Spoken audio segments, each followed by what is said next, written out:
Lee Murray grew up in the area of southeast London where criminal activity was commonplace. He also comes from a dysfunctional family.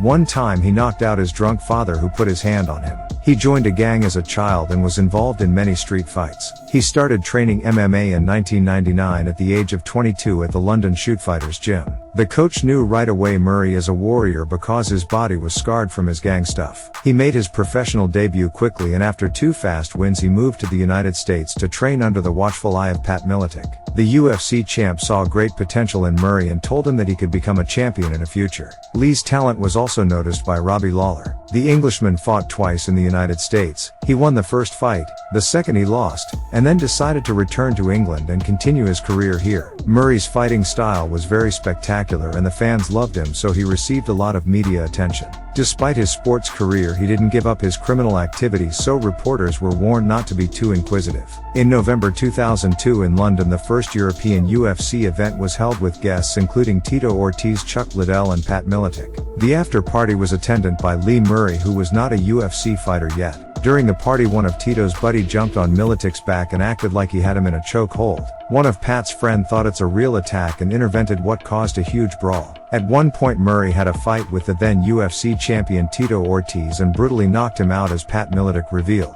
Then I looked over and there's Tito directly past me taking his coat off, going after Lee Murray, and Lee Murray's backing up the alley taking his jacket off. Both their jackets come off and Tito throws a left hook at Lee Murray and misses, and right as he missed, Lee Murray counters with like a 5-punch combo, landed right on the chin and knocked Tito out. Tito fell face first down to the ground, and then Lee Murray stomped him on the face a couple of times with his boots. The incident has become very loud in the MMA world, and although there were many witnesses, Ortiz denies that the whole story actually happened. 2 years later, when Murray was on 4 fights winning streak, he signed with the UFC, and after his winning debut he expressed a readiness to fight Ortiz in the octagon, and after that the cameras were directed at Tito seated in the stands. The talented Brit didn't fight anymore in the UFC because his visa was cancelled due to legal issues. A month before his debut, while driving with his child and pregnant wife, he had a collision and severely beat the driver of the other vehicle, which resulted in accusation of attempted murder. Murray lost his next fight to unknown then to the wider audience Anderson Silva in Cage Rage, and it was his last fight. A year after this bout he got into a brawl at a nightclub and was stabbed with a knife in the head and chest. He was reanimated 4 times, had open heart surgery and was clinically dead 3 times. What's more, a week earlier he was also stabbed with a knife in front of the same nightclub. His nipple was cut off. As a result of his injuries he was forced to retire. Murray is currently serving a prison sentence for masterminding the armed bank robbery in England in 2006, which was the largest known cash robbery in the world during peacetime. The group stole £53 million,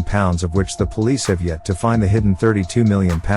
After a foiled attempt to escape prison and a failed appeal, his jail term was extended from 10 to 25 years. It's worth adding that in September last year, when Tito lost by knockout to Anderson Silva, Murray in prison taunted Ortiz by posting on social media a photo of him lying knocked out with an comment, "Not the first time I've seen him sleeping." If you enjoyed this video, don't forget to like and subscribe my channel.